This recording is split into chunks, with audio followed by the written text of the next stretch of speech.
বিশ্বনবী মদিনাতে কাঁদছেন। বিশ্বনবীর মন খারাপ। মন খারাপের কারণ হচ্ছে আগের যুগের উম্মতের বয়স আর হায়াত ছিল অনেক বেশি। কেউ পেয়েছে 3000, কেউ 1000, কেউ 500। বিশ্বনবী কাঁদে আর টেনশন করে, হায় রে আমার গুনাহগার উম্মতের কি হবে। কারণ বিশ্বনবী বলেছেন, আ'মারু উম্মতি মা বাইনা 60 ইলা 70। আমার গুনাহগার উম্মতেরা 60 থেকে 70 এর মধ্যে সব মরে যাবে অন এন এভারেজ। মেটংগরের কি অবস্থা? কত বছর বাঁচে? 90 আছে? কে দেখি তো, 90 আছে নাকি? 80 হয়েছে কার? আছে? আসে নাই, অসুস্থ। 70 আছে কেউ? 70 ডানে ভাই? হ্যাঁ, 70 পাওয়া যাবে আশা করি। একজন পাওয়া গেছে। আল্লাহ ওনারে আরো 70 বছর দিও। তো আমারু উম্মতি মা বাইনা 60 ইলা 70। বিষ্ণু বললেন 60 থেকে 70 এর মধ্যে আমার উম্মতরা মরে শেষ। আহা, কি হবে আমার উম্মতের?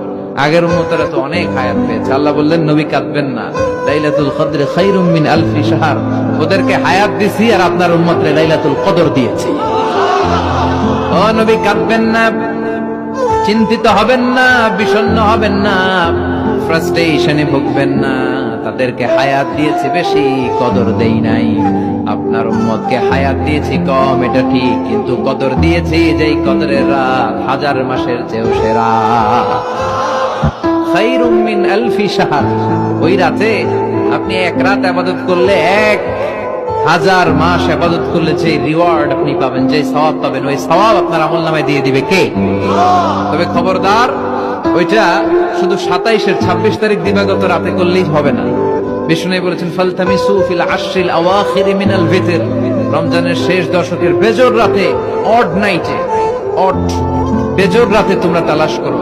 তার মানে 21, 23, 25, 27, 29 এই 5 রাতেই আপনাকে ইবাদত করতে হবে বুদ্ধিমানের মতো। বুদ্ধিমান ঝোপবে যে কূপ মারে, ঠিক কি না? আর যারা বুদ্ধিমান নয়, এরা খালি কলুর বলদের মতো খাটে। A practicing believer, they don't work hard, they work smart. বিশ্বাসীরা, আল্লাহর প্রিয় বান্দারা, তারা স্মার্টলি কাজ করে, তারা ঘাম ঝরায় না। তারা এমন সময় কাজ করে বসে, একদিনের কাজে 1000 মাসের সওয়াব হয়ে যায়। এজন্য কদরের রাতে ইবাদতের দরকার আছে না নাই?